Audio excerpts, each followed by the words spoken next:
Ooh, okay. Well, late but live. G'day, James. How are you? Late for a very important day. Wednesday night, poetry night. Everybody celebrate Wednesday night. Yay! Welcome. I'm Thundercloud. Mum calls me James. Hi, Mum. Hey, Dad. Washing away the garbage, leaving rainbows after rains. Tonight, we've got a really special show. We don't have our full contingent here yet because Gladys has got the dreaded lurgy. Best wishes, Gladys. Best, so everybody send your love out to Gladys for a speedy recovery. Get better. And back here, you know, she's, you know, here's a fact. Gladys is my biggest little patron ever. She's come, she's donates every week to Poetry Night. She's been supporting here since day one and writing poetry as well now. So giving content too. Giving content. Big love out there to Gladys. Yes. Hello, Gladys. Legend. Yeah. Now, another legend is Chrissy from Ballarat. Now, sometime during the week, well, it was Tuesday, this big package arrived here. And inside it, wrapped all amazingly in this like beautiful paper and tied up with string, were 20 poetry books she's been collecting since I pretty much opened this place, just to send to the Australian Poetry Hall of Fame Library and Archive here. So that's going to bump the book collection of Australian poetry here up to 400. So thank you very much, Chrissy. And in honour of Chrissy tonight, I'm going to ask the poets here to read out something from some of the books that she sent. So before I get carried away with poetry, I'd like to welcome you all and acknowledge country that we stand on, banned by Camilleri land, and that acknowledge the continuing connection to the land of the elders past, present and emerging, and that sovereignty's never been ceded. And that goes for everyone else out there in the land now called Australia. Anyway, the rest of the world, hello Montana. I'll be watching. I'll be watching Montana, Paris, Ireland, yeah.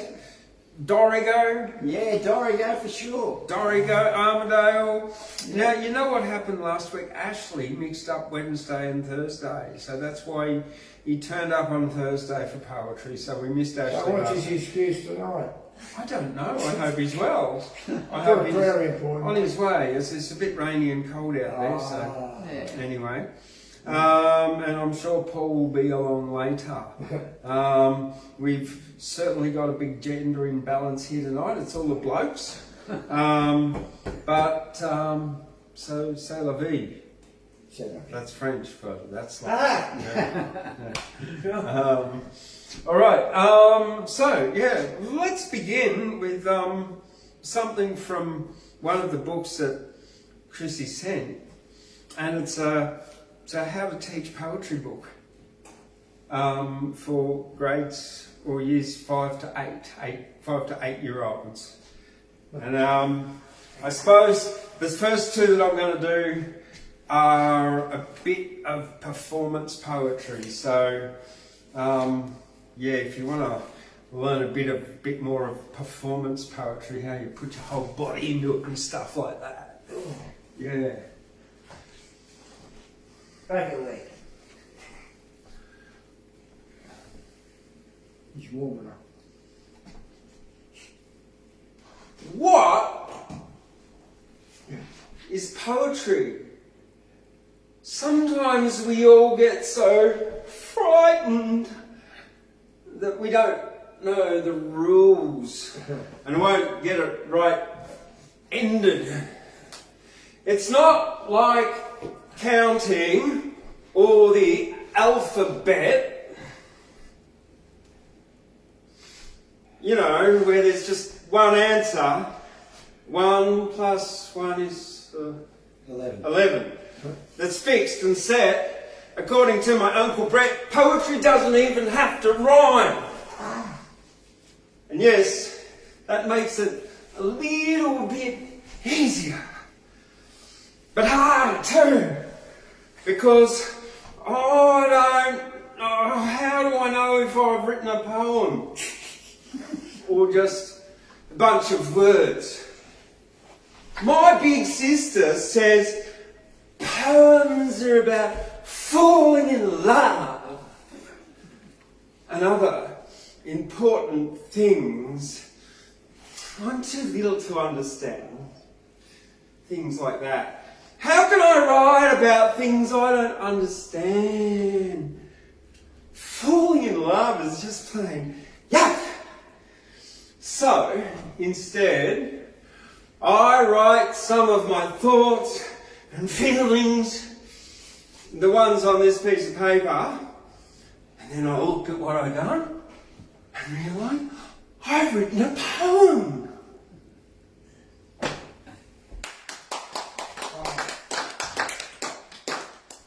Body movement, yeah. One thing I remember from teaching English as a second language is about 70% of communication is in body language. So, yeah, it helps to throw yourself about. Next one I want to do though is missing. No. Standard variation. So this is one of the other books that Chrissy sent. And a different kind of performance for the words there. And it always helps if you've read the poem beforehand, because you get that way to express it if you've read it once or twice. So this is by Paul Mitchel, a book called Standard Variation, published in 2013 by...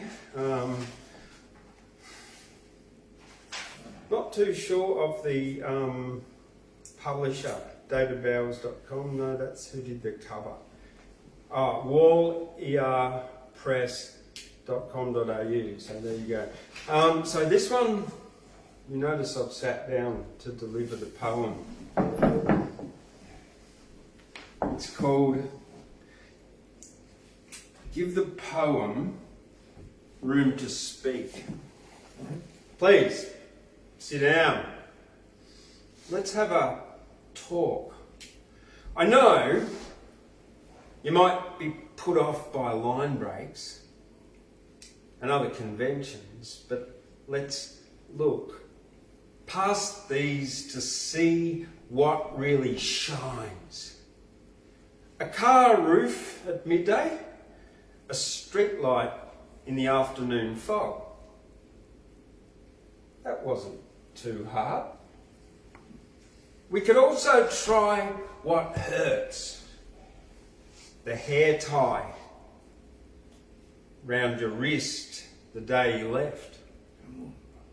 The raindrops in your daughter's hair on her first day at school. The moment you realised you're going to die. That was more difficult. But we'll get along fine.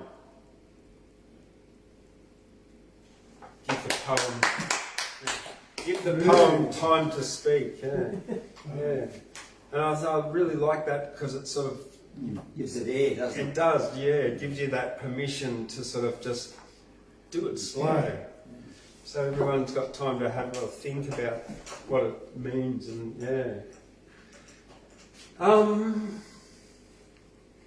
and that's it from me. I'm going home. Good night. No, I've got one more before I invite Rob up. Now, one of the things before I go on to this, I'm going to do a classic Australian poem from this other book, a treasury of favourite Australian poems. And the one's by Roland Robinson, White Birds.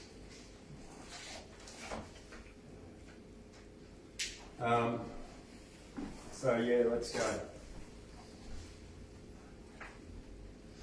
White birds, frightened from silver grass, whose blood-rose breasts on wings are thrown, like petals settling down the pass, flower the ruined homestead stone.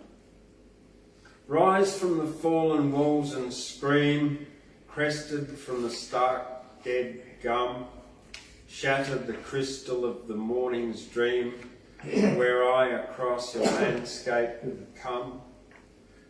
Roofless the broken stonework frames, red arid hills the valley wear, the ghost gums writhe like whitened flames, and desert oaks droop their dark hair.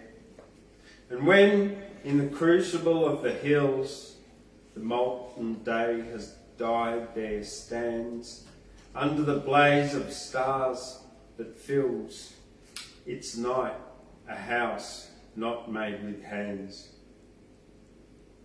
That's it. Roland Robinson, White Bird. Thank you very much, everyone, for coming along tonight.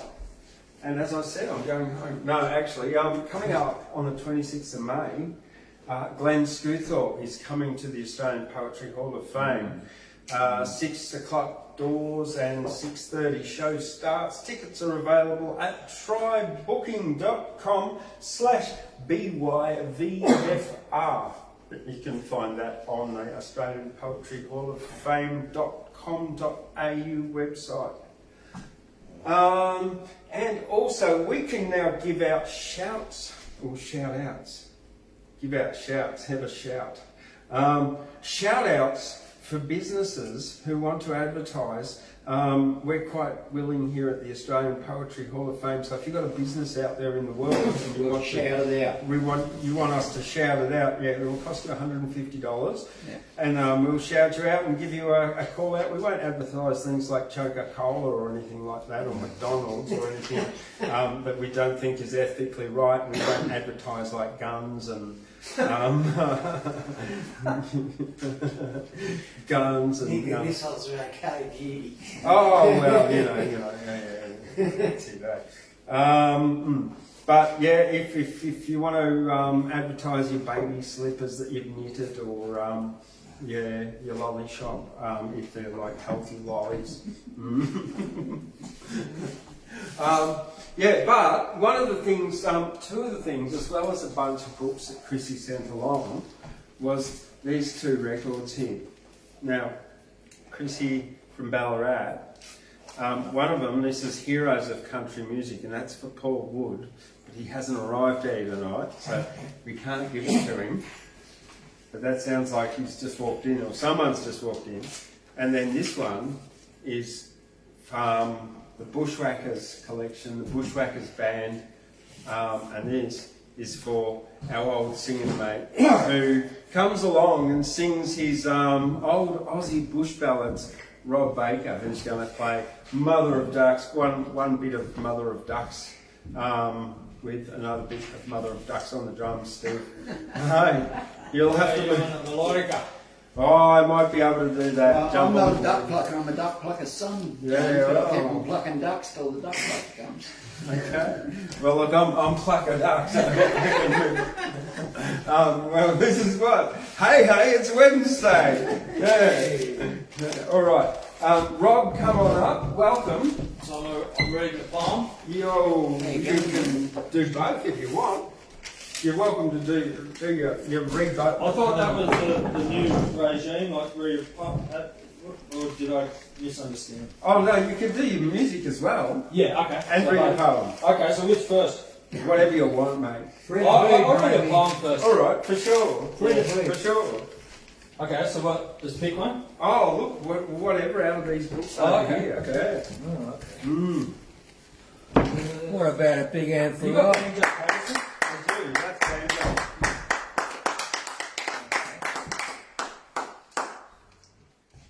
Banjo of the book. Red book, red jacket.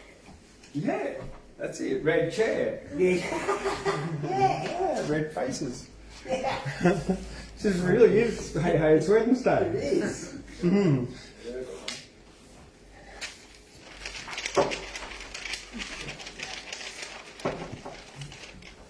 It was the man from Ironbark who struck the Sydney town. Mr. Summers. Diggy neat? I'll start again. The Man from Ironbark by Banjo Paterson. It was the man from Ironbark who struck the Sydney town. He wandered over street and park, he wandered up and down. He loitered here, he loitered there, till he was like to drop. Until at last, in sheer despair, he saw the barber's shop. Here, shave me beard and whiskers off, I'll be a man of mark. I'll go and do the Sydney toff up home in Ironbark. The barber man was small and flash, as barbers mostly are. He wore a strike-your-fancy sash, he smoked a huge cigar. He was a humorist of note and keen at repartee. He laid the odds and kept a tote, whatever that may be. And when he saw our friend arrive, he whispered, "Here's a lark. Just watch me catch him all alive, this man from Ironbark." There were some gilded ewes that sat along the barber's wall. Their eyes were dull, their heads were flat, they had no brains at all. To them the barber passed the wink, his dexter eyelid shut.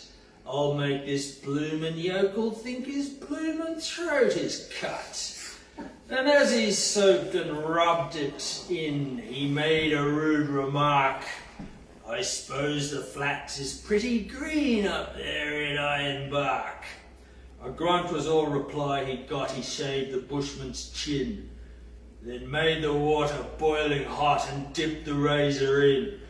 He raised his hand, his brow grew black, he paused a while to gloat, then slashed the red-hot razor back across his victim's throat. Upon the newly shaven skin it made a livid mark. No doubt it fairly took him in, the man from Ironbark. He fetched a wild up-country yell, might wake the dead to hear, and though his throat he knew full well was cut from ear to ear, he struggled gamely to his feet and faced the murderous foe. "You've done for me, you dog, I'm beat, one hit before I go. I only wish I had a knife, you blessed murdering shark, but you'll remember all your life the man from Ironbark." He lifted up his hairy paw with one tremendous clout. He landed on the barber's jaw and knocked the barber out. He set to work with tooth and nail, he made the place a wreck. He grabbed the nearest gilded youth and tried to break his neck. And all the while his throat he held to save his vital spark. "And murder, bloody murder," yelled the man from Ironbark. A peeler man who heard the din came in to see the show. He tried to run the bushman in, but he refused to go. And when at last the barber spoke and said, "'Twas all in fun, 'twas just a little harmless joke, a trifle overdone."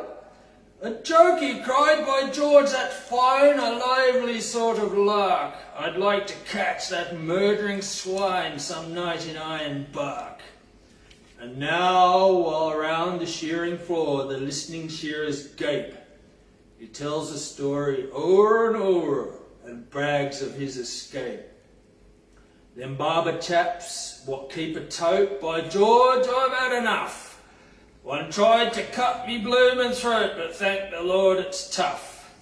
And whether he's believed or no, there's one thing to remark, that flowing beards are all the go way up in Ironbark."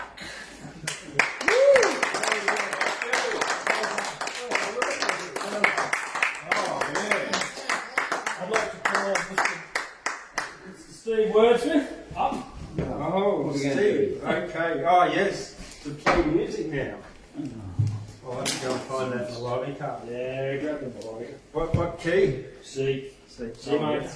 That's got to do. Pick him up, eh? Sure. Yes, I've been standing.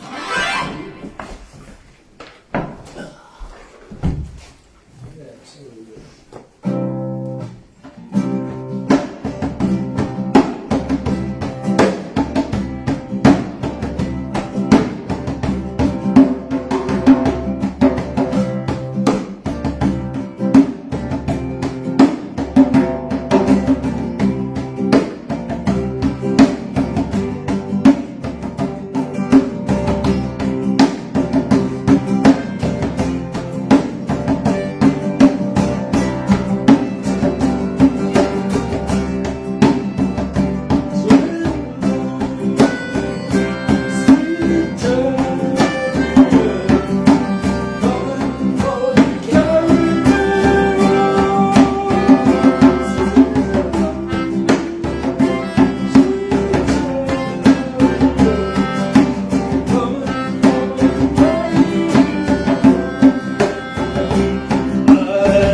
Russian Sharma from the Tomato Farm wrote this a couple of years ago.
Heaven's in the backseat of my Cadillac. Let me take you there. Yeah. With a whole bunch of little babies crying. No, okay. All right. Steve. Steve Wordsmith. Steve was down at Dorrigo being a truck driver last week. He's back to being a poet tonight. Ship and steel. 10-4.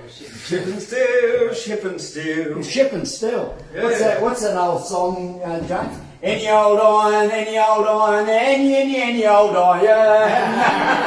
He looks like an iron second-hand dealer, but that's me.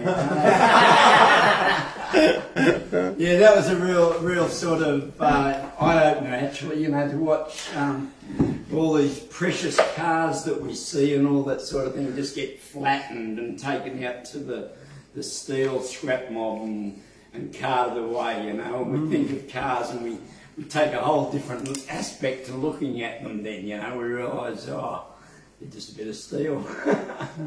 Yeah.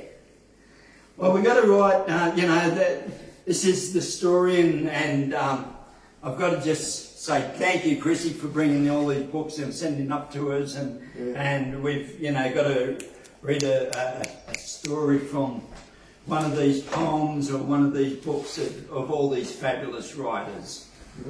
And this, to me, just struck me, and I thought, well, this is going to be a place where we want it to be. Stick me in the old caboose this night of wind and rain, and let the doves and fancy loose to bill and coo again. I want to feel the pulse of love that warmed the blood like wine. I want to see the smile above this kind old land of mine. So come you by your parted ways that wind the wide world through, and make a ring around the blaze the way we used to do. The fountain on the sooted grain will sing the old song of common joys in homely vein forgotten too long. The years have turned the rusted key, and time is on the jog, yet spend another night with me around the Boree log. Now someone driving through the rain will happen in a bet, I bet. So fill the fountain up again and leave the table set. For this was ours with pride to say, and all the world defy. No stranger ever turned away, no neighbour passed us by. Bedad, he'll have to stay the night. The rain is going to pour, so make the rattling windows tight and close the kitchen door. And bring the old lopsided chair, the tattered cushion too. We'll make the stranger happy there, the way we used to do. The years have turned the rusted key, and the time is on the job. You spend another night with me around the Boree log. He'll fill his pipe, and good and well, and all aglow within, we'll hear the news he has to tell, the yarns he has to spin. Yarns, yes, the super yarns, forsooth, to set the eyes agog and freeze the blood of trusting youth around the Boree log. Then stir it up and make it burn, and pokers next to you. Come, let us poke it all in turn the way we used to do. There's many a memory bright and fair will tingle at the name, but leave unstirred the embers there, we cannot fan the flame. For years have turned the rusted key, and the time is on the job. Still spend another fleeting night with me around the Boree log.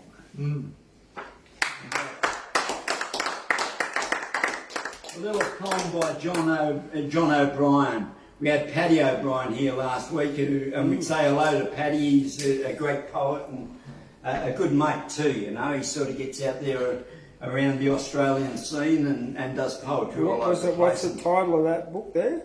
The Time. Title? A title, yeah, it's Around the Boree log. Oh, so that was the title of the Yeah. poem. Cool, thank you. Yeah, and you know, I picked this one out of there too, and I'm allowed to do it too, I think, so, you know. I'll take another check.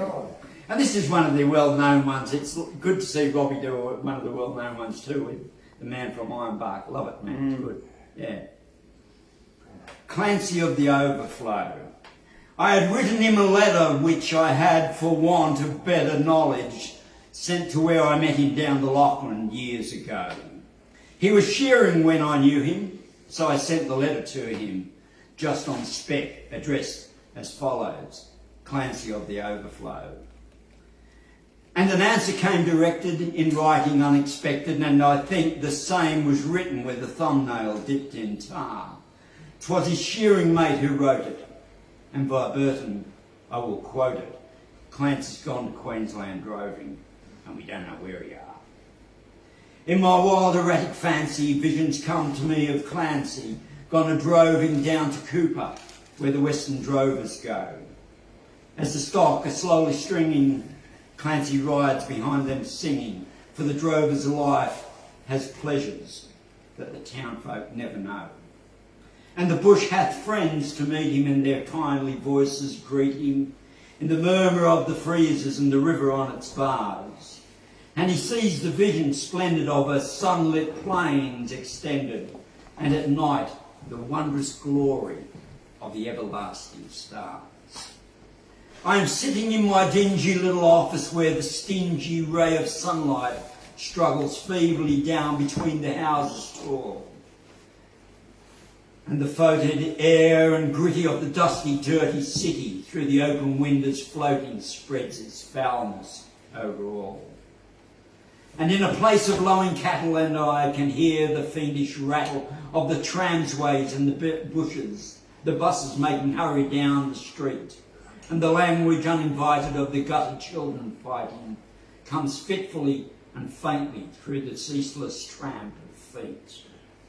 And the hurrying people daunt me, and their pallid faces haunt me as they shoulder one another in their rush and nervous haste, with their eager eyes and greedy and their stunted forms and weedy, for townfolk have no time to grow, and they have no time to waste.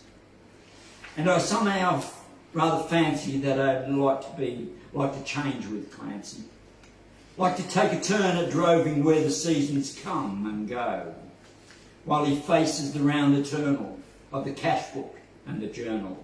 But I doubt he'd suit the office, Clancy of the Overflow.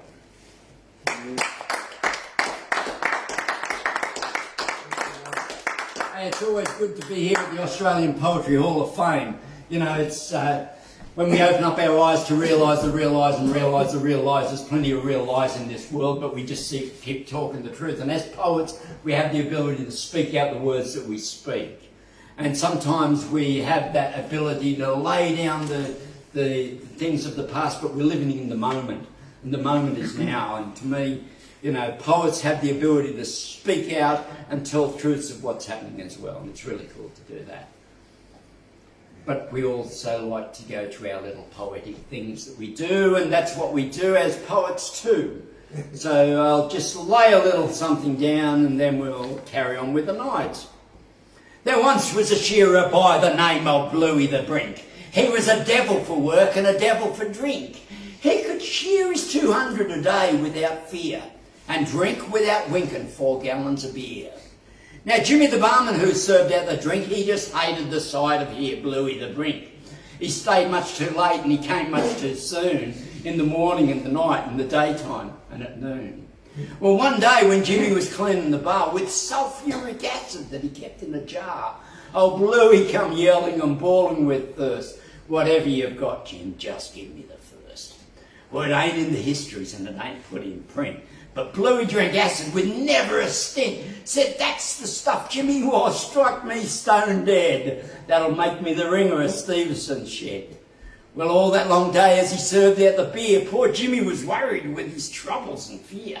Too worried to argue, too anxious to fight. All he could see was his corpse in his fright. Well, early next morning as he opened the door, along came the shearer. He was yelling for more, with his eyebrows all singed and his whiskers deranged, and holes in his hide like a dog with the mange. Said Jimmy, and how'd you like that new stuff? Said Bluey, it's fine, but I ain't had enough. It gave me great courage to shear and to fight, but every cough set me whiskers alight. I thought a new drink, but I must have been wrong, for what you gave me was proper and strong. It set me to coughing, and you know I'm no liar, but every cough set my whiskers on fire. Thank you. Hey, the world is a better place because poets are in it. Thank you.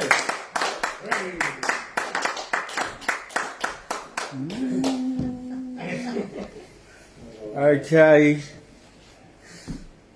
I've got one here from the great Les Murray, one of the poets of the great Australian poets of the 20th and 21st century, from his book Taller When Prone.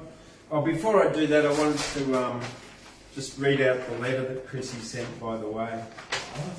Hi, James Thundercloud Warren. hi to all the poets. Hi, poets. Hello. Chrissy from Ballarat, sending along some op shop finds with love for the Australian Poetry Hall of Fame. I'm such a big fan of you all. We'll be tuning in tonight. Have a great night, Chrissy.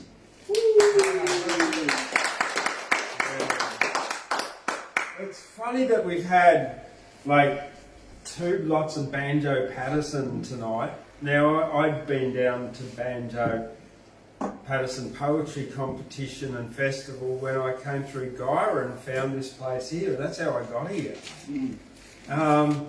You know, it's a big toss-up. Who is the greatest bush poet of Australia of that recent history, Banjo or Henry? And I don't know. I think more people know Banjo, probably because he's got a cool name like Banjo. You don't get much cooler than Banjo Paterson, do you? Maybe Thundercloud. Right, Wrecked Birds.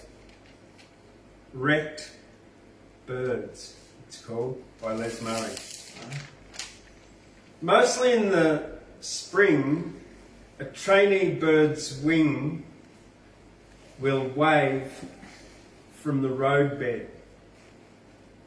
Colours that had started in its feathers will clog, scattered by a botched evade, attempted out above that naked ground young birds don't sense as haunted.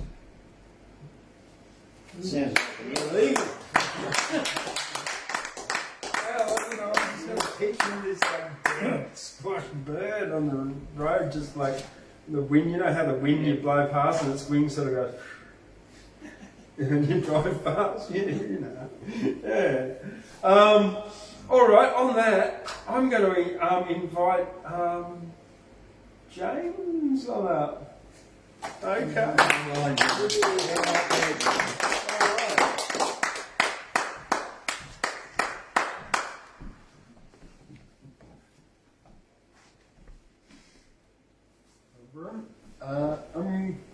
The title of this one stood out to me, and I guess appealed to my contrary nature at times. It's titled "Stop, Don't Read," and I'm going to read the title probably from that. And there's maybe one other little short one called "The Flower" on the same page.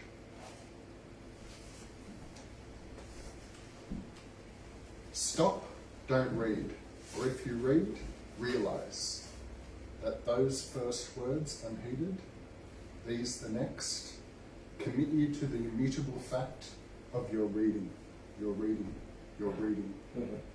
Nothing can change this. If you understand, if you try only, the act is achieved.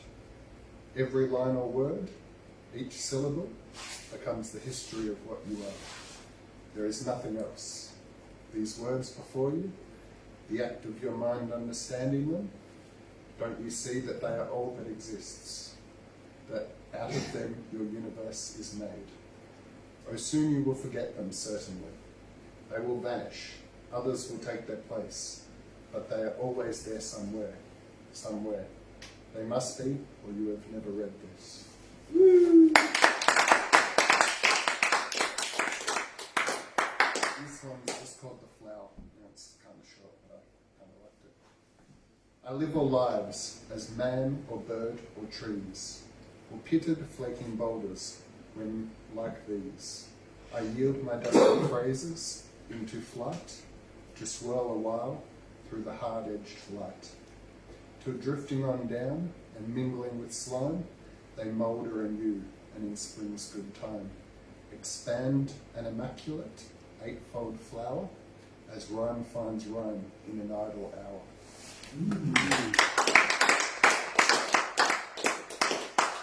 I'll go back to a couple of my old favourites. A short Blake on love. That's one of my favourites. I forget what it's titled. But anyway. Love to faults is always blind, always is to joy inclined, lawless winged and unconfined, and breaks all chains from every mind. Deceit to secrecy confined, lawful, cautious, and refined, to everything that interest blind, and forges fetters for the mind.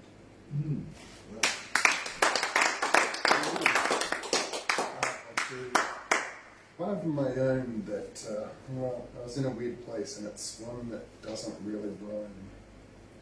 I'm just going to find it.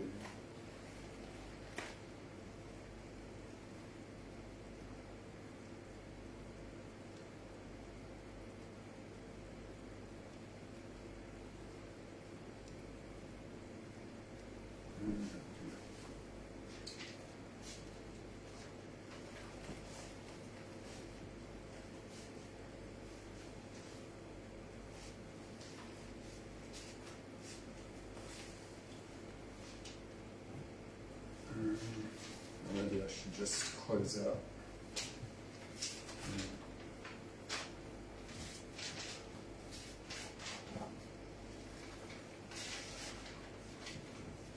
Bookmark it.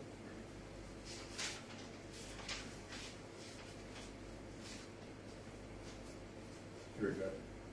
Alright, so this one is one of mine, older, wrote it in Canada back around 2009, no, 2010. Doesn't rhyme. But anyway. Alarm bells are a careful cheerio. Sound pollutes an otherwise mistaken sense of serenity. Saddest loss of all, that there is no escape. But that there is no corporeal escape from the grind of humanity, pervades across borders. When and who draws the line that's been ingrained for so long, one hand washes into the other, slow fluidly from the past, indistinguished, able to perceive the shift anymore. Another sad loss, and yet is it inevitable that patterns of the past form the foundation of what we know, obscured from current sight?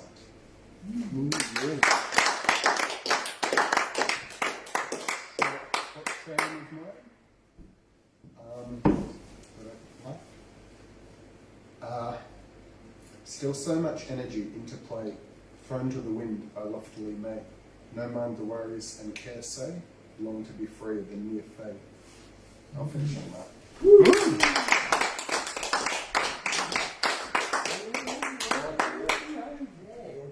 Okay. Thank you very much, James. Always enjoyable listening to yours.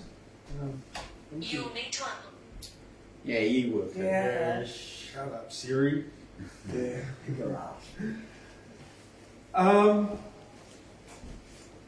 yeah, here is something I wrote this week. Because yesterday this fella just came in and he was a shearer and his name was Sid and he had a mullet. And it was a really, really good mullet. And I thought, don't come near me. You're not getting near my hair. You're a shearer. And I look like I'm pretty woolly. There was an old shearer, and his name was Sid. He had a mullet haircut, like a 15-year-old kid. Late one night, after drinking too many beers, he took to his own head with his own shears. That's it.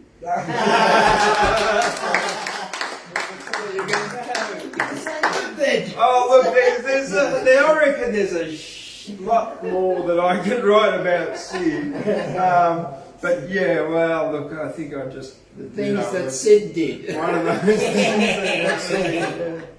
Yeah. But wow, it was amazing. Like really, really seriously, like right to here, it was like dead, like really short, like the number 0, like 0. And then there was this like spiky bit that was here. And then from here, it just went straight down to about there. And it had these beautiful little ringlet curls on the end of it. Oh, it was so cute. Like, I was like, oh, Sid, Eshe. Yeah. And when he walked in, I was like, from a distance, you know, because the light's out there behind him and I only make out people's silhouette. I was like, is he young or old? What's going on? Welcome to Guyra. He's here in Guyra. He's from Boree. And what a great haircut. Oh, good on Sid and his mullet. On that, speaking of mullets, we got a fisherman here tonight. Mullets. We got Vincent here, and mullets, because, you know, mullets are kind of synonymous with, you know, houseos and unemployed people, and bogans and stuff. Like, here's me being all judgmental and shit, but, you know, I'm joking. And Vincent's got a poem from, what's his name? Charles Buckmaster. Buckmaster, yeah. Buckmaster. A young poet who died in 1971, I think, at the age of about 23 or 21 or something, quite young, and then they collated all his poetry into this book and published it by UQ Press. That's another one of Chrissy's fantastic books. So, Vincent, come on up. Welcome.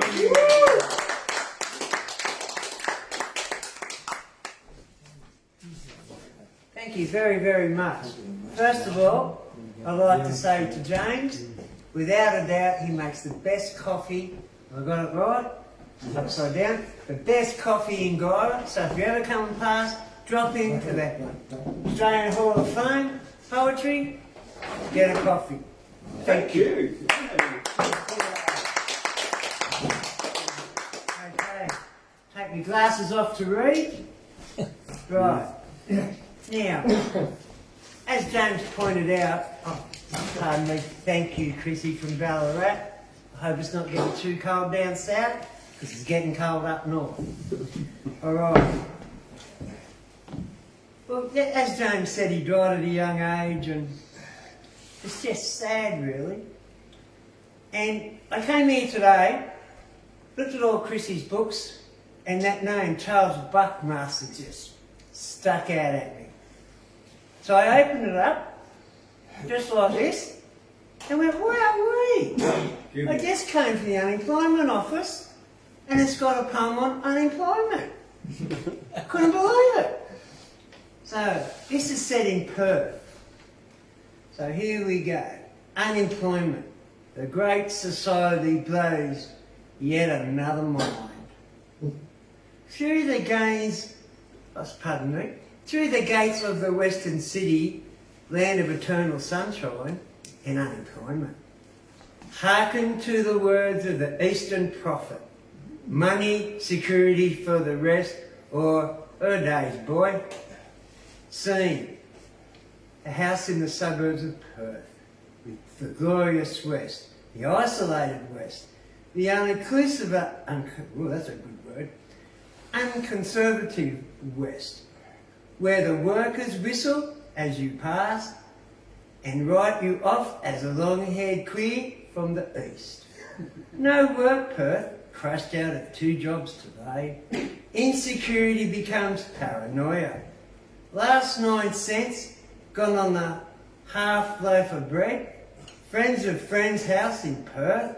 Unemployment office. Man tells me to put my age up to 19 after I've already put it up a year.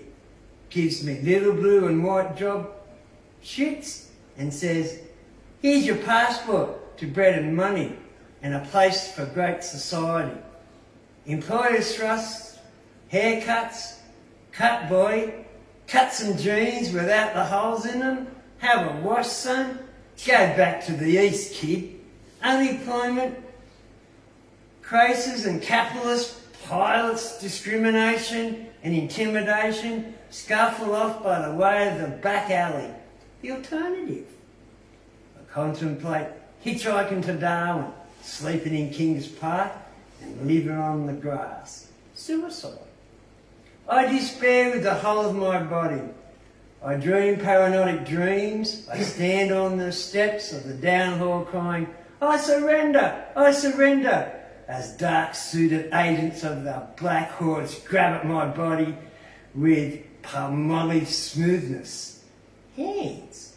I awake in the deepest, darkest dungeon of Fremantle prison, pigs in blue uniforms standing over and muttering, "Yeah, you lost your chance, kid." And I despair with the whole of my body and soul. And I sit on a registered lawn, keep off, lawn, and collapse in a complete and utter frustration. So there we go. Thank you. No worries. Thank you again, Chrissy. Thank you all.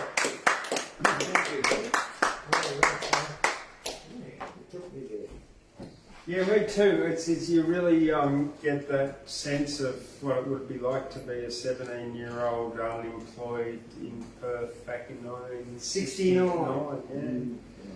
Not easy. 9-cent loaf of bread. Yeah, that's what I thought. Yeah. Well, half a loaf anyway. Half a loaf of bread. Yeah. Okay, I'm going to invite Doug on up now.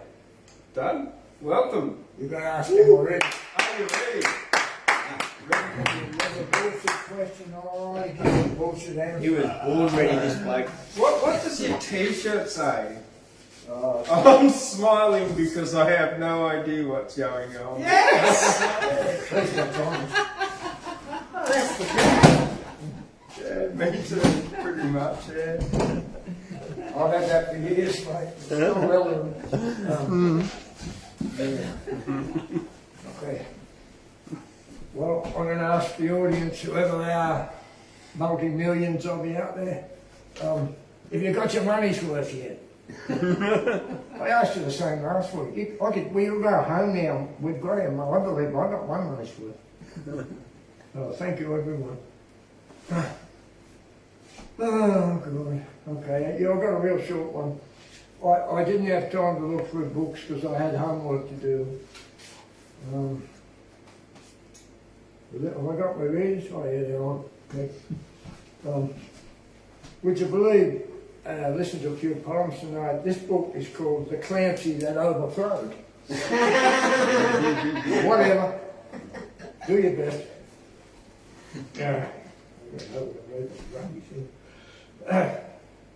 This is interesting because it's like the universe guides me at times, mostly, always. The title is True to Form. At a Saturday night dance, bloody shears are everywhere. At a Saturday night dance, a young shearer from the back country was observed standing at the door after the music had started. "What's the matter?" asked the mate. "There's still plenty of partners left?" "Yes," replied the youth, glumly, "but all the blanky wieners have been taken."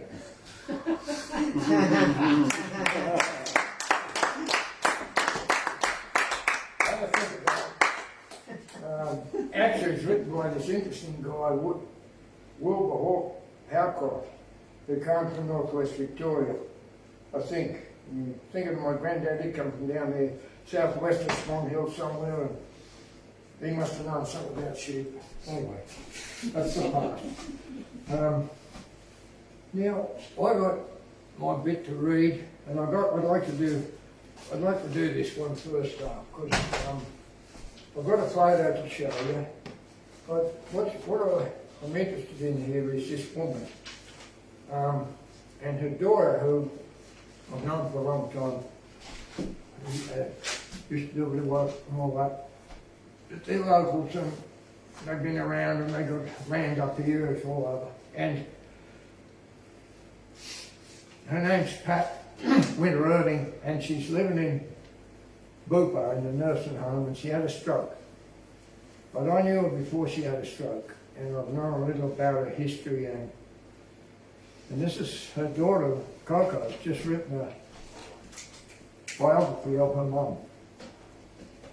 Who's fading a bit, she had a stroke, but she's still firing up in that nursing home. I sent flowers up to her, they won't let me in there. But I take the flowers, and I have a lot of respect for her and her family. So the deal with this poem is it come out of Coco's book. She hasn't published it yet, but there's a snap of her hair This poem was written in 1949, I think, in Paris.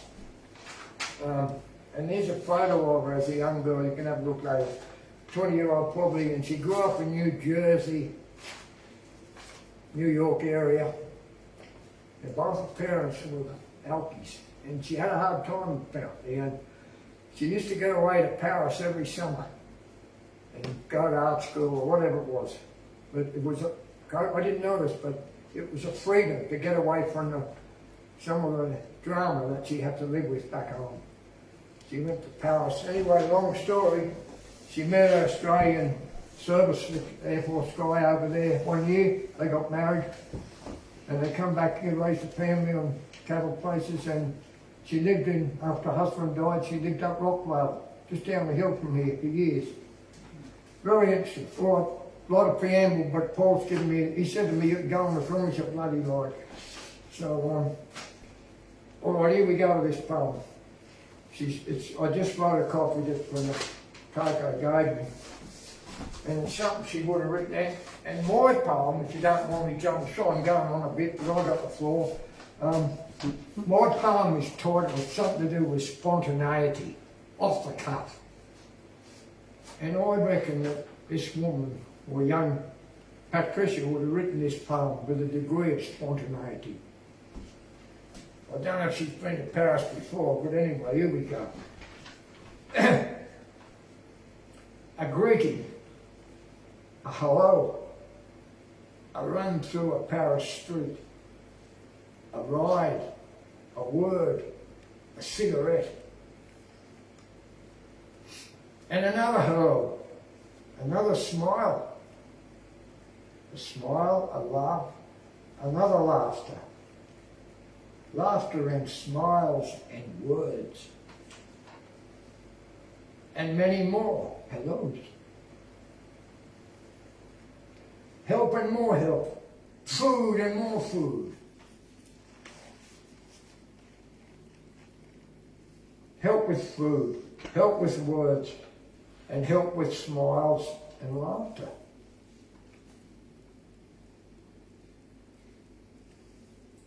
And closeness, pause. Warm out givings. Help to the end. A warmness in words that seeks the heart.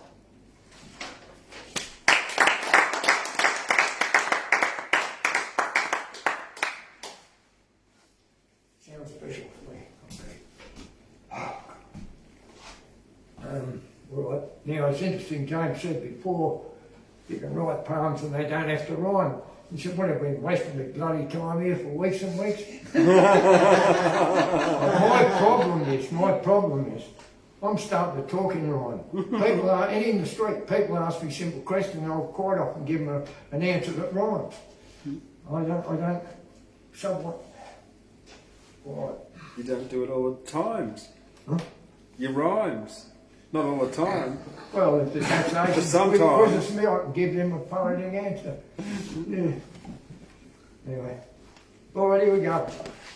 I don't know quite what the title is. I've invented a couple of words again. This is sort of the title. Are you a spontaneity? And off the cuffer? Are you out of the blocks, still in your socks? You read the future, do you? No, sorry, you read the future, you do. Leave me alone. I just want to grow. I don't want to know. I learn from surprise. Spontaneity opens new eyes. If I know what's coming, it'll bugger my style. I'll be bored, I'll be pissed, I'll be right off my dial.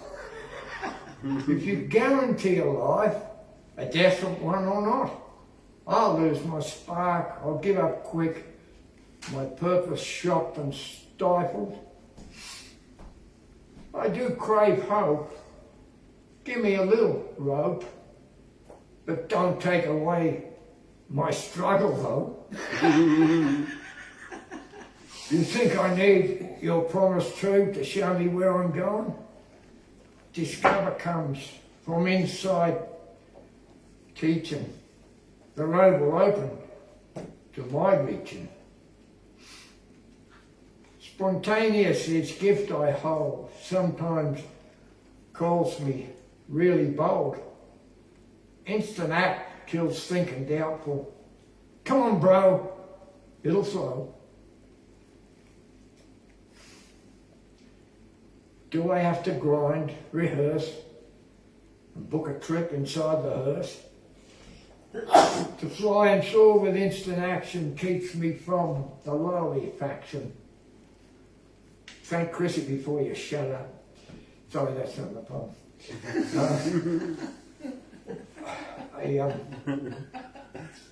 A being human lets me squeal with impulse real. If you can do it, son, it might be fun.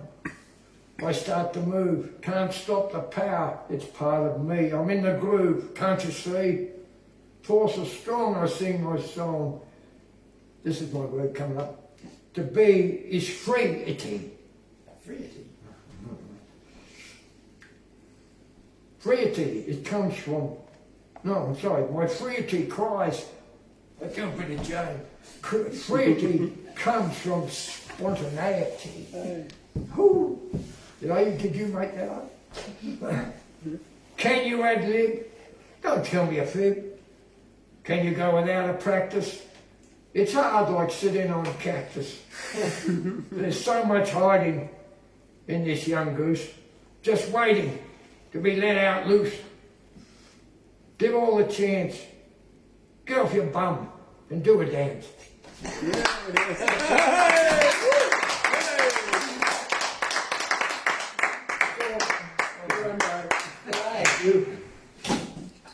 That was very, very, very spontaneous. I don't know. I thought I just felt like Mac Tedder in there. Yeah. You remember him from like the 90s or something?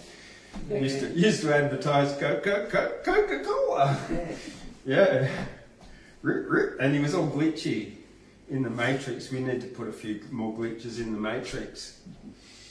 Before I get our final performer or act up for the night, and here's a couple of spontaneous things that I wrote this week. It's two that I will just blend into one because they kind of just blend really not at all. To fight, I guess I wrote this because it was Anzac week this week. To fight, one needs an enemy. To protest for freedom, one must be enslaved.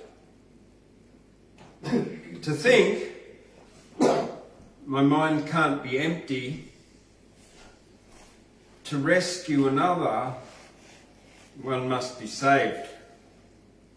To accept, one needs a gift. To be grateful, give thanks from the start. To support, give spirits a lift. To love unconditionally, you only need a heart. Boom, boom, boom, bang, bang, bang. So big that the whole universe sang. Eating a peach, the telephone rang. 6 pigs ate a brother whole. Pistol went bang!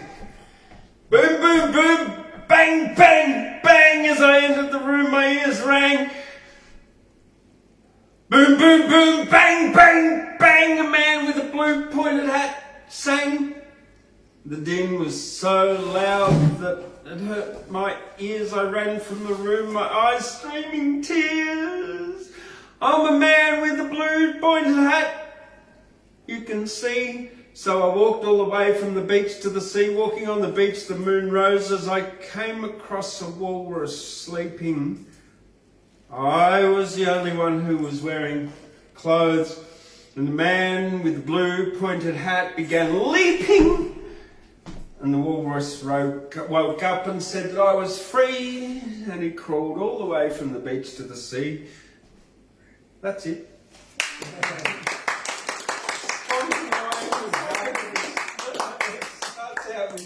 quite serious and goes totally ape. Wherever, I don't know where I was going with that. I was just looking for silly rhymes, really. Yeah. And on that note, Chrissy was lovely to send us all these books and the album for Rob, and also she sent this wonderful country album to Paul. And so on that note, I'm going to invite Paul Wood up here to the stage. Welcome, Walker.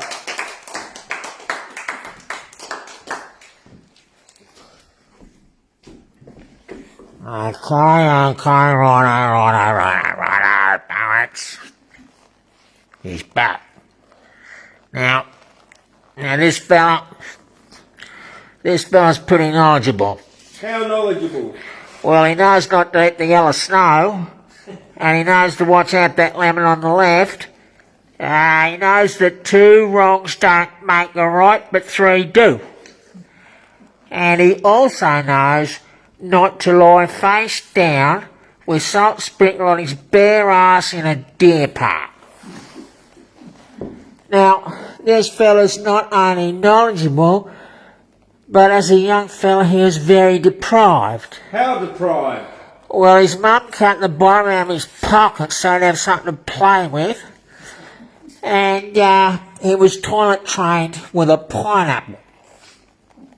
Now, this fella is not only knowledgeable, he's not only clean, he's not only knowledgeable, James, he's not only deprived, but he's very clean. How clean? He's so clean that his grandma puts a piece of newspaper under the cuckoo clock. Now that's pretty clean. Now give that fella a big hand, now come on.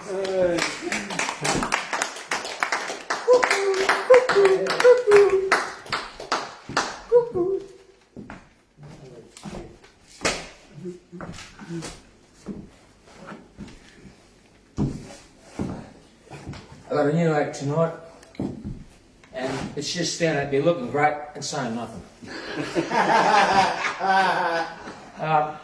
Now, to our great surprise, we have a fan in Ballarat. We've got 2 fans in Ballarat.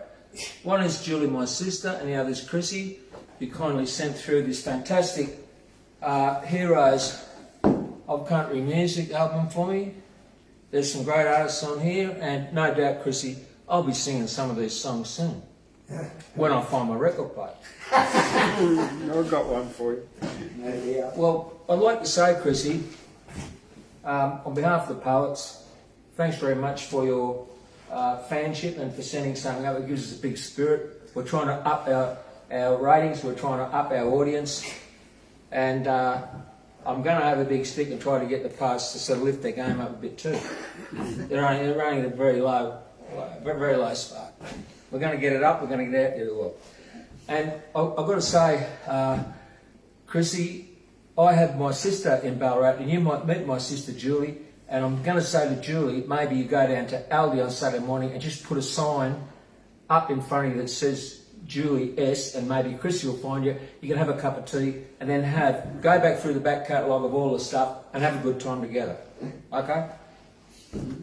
Thanks again, Chrissy.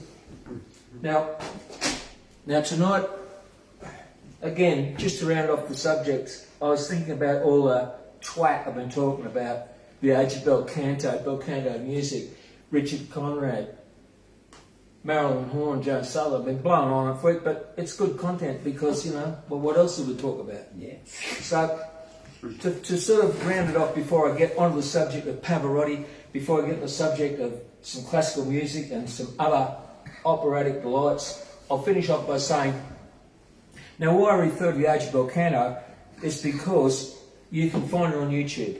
It's access. And by the way, now I discover as listening to it, it's not all great stuff. So again, James, never listen to what I say. Never listen to it. So there's a lot of Mozart on there. And everybody knows that Mozart is boring. bad. But it's on there, so but there's some good highlights. So I've gone from raving on and blowing on about how great it is to it's average now. But you'll enjoy it. Now tonight I just make a reference to there was an opera written by a French composer called Auber, and it was called La Muette de Portuguese. And I don't know what that means in French, but it might mean find the potty. I'm not sure. But there's there's one single aria from that probably ridiculous work called Ferme des yeux in French, which means close your eyes. Beautifully sung by Richard Conrad, again, the great tenor. And I found by looking at this stuff that Richard's career was cut short. He got beaten up and mugged somewhere, and it ruined his career. He ended up dying as a baritone. He lost his voice. But you'll hear his beautiful voice and his powers, because this beautiful aria was recorded in 1964. When he was a young man, had a beautiful voice. He wasn't baritone. He raised himself up to a voce finta tenor. So that one I recommend is called Ferme tes yeux. It's on the H bel canto. If you look that up on YouTube. And the last thing I'll talk about, on the same, you right, Rob? Yeah. Hey, Rob's gone to sleep already. I had a small nap. I just prat on.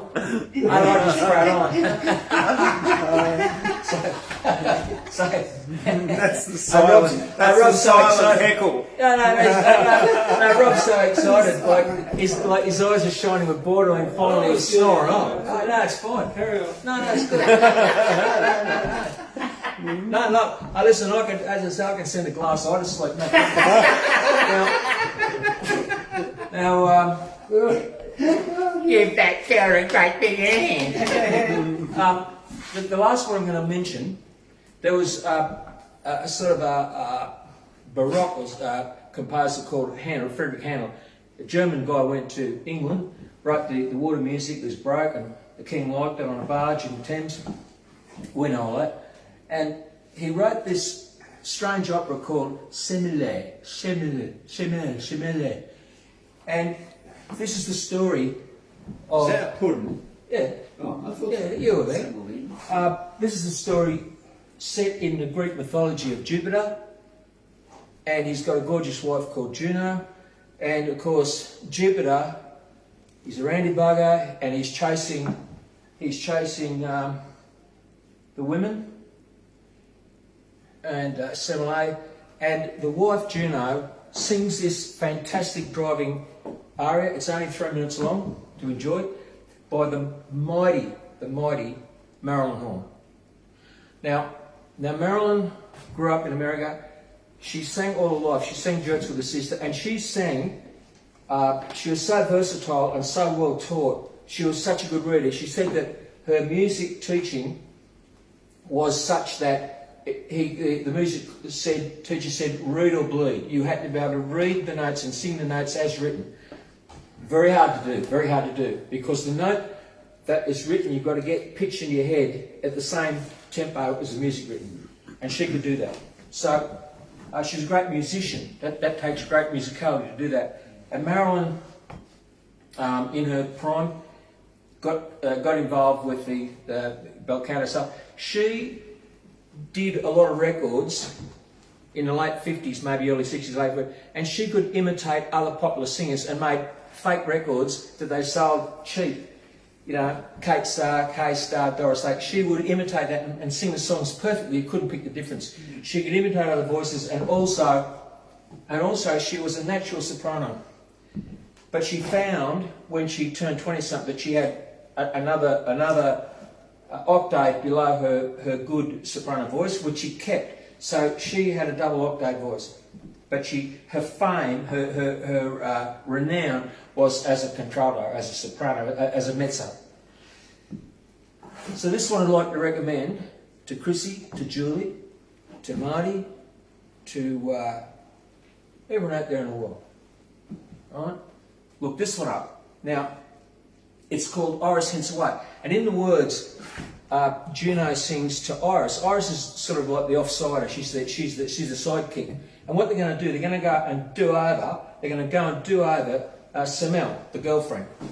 And what she sings, interestingly, written in 1744, the words say, "Iris hence away, o'er the Sicilian hills or the me-ocean ways, a speedy flight will take." Now, can you imagine to say a speedy flight will take? There's no such thing as human flight. So that's very interesting. It's almost like he saw ahead, a speedy flight will take. And Marilyn Horne, all the mezzos in the world do this aria. It's kind of a gateway pass. Like it's something that compares all mezzos, but no one can compare to Marilyn. Her coloratura, her ability to sing from a high, powerful register to a low power to a basso is incredible. No one can do it. She's the only one that's done it. And this is her party piece, along with others. So again, we recommend Iris Hence Away. The opera is Samel, Handel. The singer is the stupendous Marilyn Horne. Something to do when the show's over, and have a nice cup of tea, watch a bit of music. That's my recommendation. Now I've got to say again, Chrissy, thanks very much for the great album. Here's the country music. I don't know if I like Willie better than Conway Twitty, but you know, there'll be something coming off this soon. Okay. Now tonight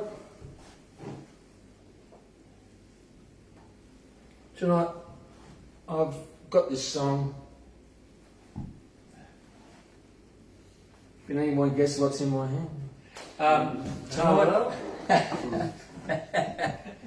Head job. Tonight I've got this song and a Mars bar for anybody in the audience can guess what the song is. Ooh, that's attractive. It is, a Mars bar. What is it? What's the song going to sing? You have to channel that one, Vincent. Try. Magic Dragon. Very, very close. Very close. Very close, Rob. See, that's what happens when you've got a superior mind. You're looking in, deeply in. Yeah, very close. Very close. This one. Yeah, it could be that. It could be that. Keep guessing. This one is called Three Ravens. Not ravers. Not like the guy of poets that could pull three ravers. Called Three Ravens. Now, I'm going to try to sing this one nicely. I'm going to try to sing it with conviction. I'm going to try to sing it in a traditional style.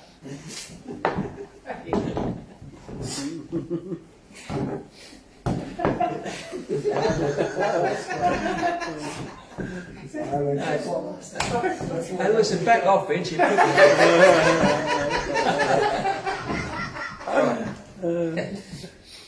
Yeah, well, look, I'm very nervous because the professor's not here. I ain't going to lose the professor. I'll lose my way. So, you know, I'm going to gather up my marbles because the professor here puts me right up the song. I think I'm half off. Just thinking about it's put me off already. This one is called Three Ravens. Three Ravens. And I'm going to try to sing it nicely. Okay. Hurry up, bro. I'm exhausted already. You are.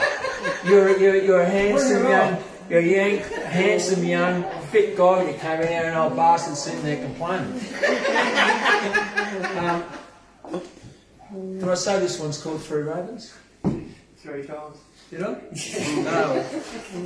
Okay, well. Who got the Mars bar? We all missed the Mars bar. I can't give you the Mars bar, Rob, I'll give you a look. Now, jeez. What was I going to sing? Three Ravens, mate. Three Ravens. Okay. This one goes out to Ballarat. This one goes out to my sister Julie. maybe you put a big sign on you, carry a big sign that says Julie down at Aldi or down at Coles or somewhere. And maybe you'll meet Chrissy and maybe you become good friends. All because of all the poets, all because of James, all because of Gyra. It's a lovely world. It's a beautiful place. Okay. I've changed my mind. I'm not going to sing very well. Alright, sorry, Vincent. Okay. There were 3 wrens sat on a tree, down a down, hey down a down, and they were black as they might be with a down. The one of them said to his mate, what shall we for our breakfast take?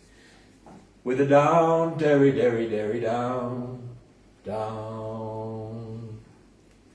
Down in yonder green field, down a down, hey down a down, there lies a knight slain under his shield with a down. Down there comes a fellow though, as great with shine as she may go, with a down, derry, derry, derry, down, down.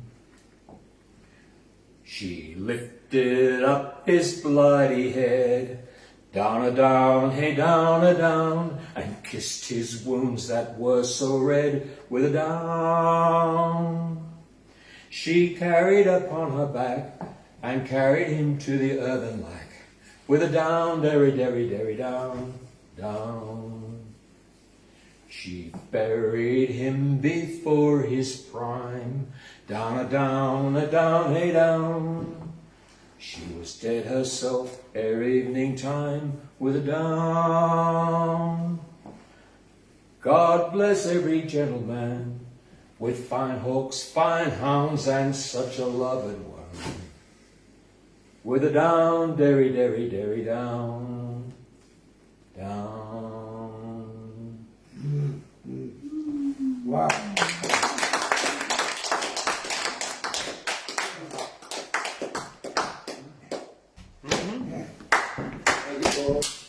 Oh, thank you, Paul. Worth waiting for. Wasn't it? Yeah, absolutely.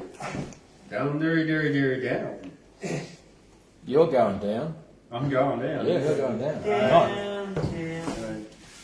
All right. Well, we're just about over. As I said before, it was Anzac Day this week, and like it's, I don't know, it might be a secret, but it's no secret. I like war, and I think that all armies and navies and air forces all around the world should be banned and like outlawed. I agree. Yeah, thanks, Steve. Yeah, it's a good idea. Us poets are the unofficial legislators of the world. Yes. Yeah, outlaw all war, get rid of all the navies, the armies, the air forces, and turn them into farmers, I don't know. Farmers or something that can produce food. Food and stuff like that, and good stuff. Poets. Turn them into poets. Exactly. Yeah, entertainers and dancers and singers and stuff. Yeah, to make everybody happy. Go dancers. This was the fighting fish's dream. There once was a fighting fish who one day made a wish. I wish the fighting fish didn't fight and we'd have peace day and night. Then suddenly something happened. Boom! Storm, lightning and thunder clapping. Never again was there a war. Fighting fish fought no more. They now stage fights for something to do to their name so they can remain true. The fighting fish who made a wish unfortunately got caught and ended up on a dish with salad and chips on a Friday night and didn't even put up a fight. Sacrificed his life to end all war, but never again was there war anymore. They become a farting fish. He's a farting fish. Yeah. And last of all, I have this little gift this last week, 2 weeks ago. Is the story of Blue. There was a blue bear, and his name was Blue. If you had a child, you'd name him Blue too. He sat on a shelf in a house filled with smoke. It was no joke. Blue would cough and choke. Blue's owner said, "There's something I must do. Blue, as a gift, I'm going to give away you." Blue travelled to a theatre with a great big stage, smoke free and not on a shelf like a cage. Blue stopped coughing and began to sing like an angelic symphony of the violin. And never again did Blue cough and choke. This is true. It's not some kind of a joke. Blue is now considering getting some pants so he can ask one of the local girls to the dance, which is in Blue's theatre, and it's smoke free, where Blue is going to sing for you and me. That's it. It smells a bit smoky though. Which end are you sniffing? Eh? Which end are you sniffing? Oh, I'm sniffing his head. Okay, well, thank you everyone for coming tonight. Thank you everybody out there for listening and tuning in. Chrissy from Ballarat, Julie from Ballarat, my mum from Brisbane. Who else is tuning in from Montana? Connie. Connie from Montana. Who else? Anyone else? Oliver Twiddle. Lorraine from Ireland. Lorraine from Ireland. Yeah, and what's the name? The baby's name? Buttercup. What? No. Lorraine and Buttercup in Ireland. Buttercup. Yeah. Okay. Do they know the little people over there? I don't know, but they watch our show, so that's really good. Are they sliced and wrapped? To the people out Lagoon Road, to the people in Armadale, Dorrigo, Guyra, all around the world on the interweb, thank you very much. And don't forget to give it a thumbs up, subscribe, follow on Facebook, subscribe on YouTube, and yeah, thank you very much. Thank you. Good night.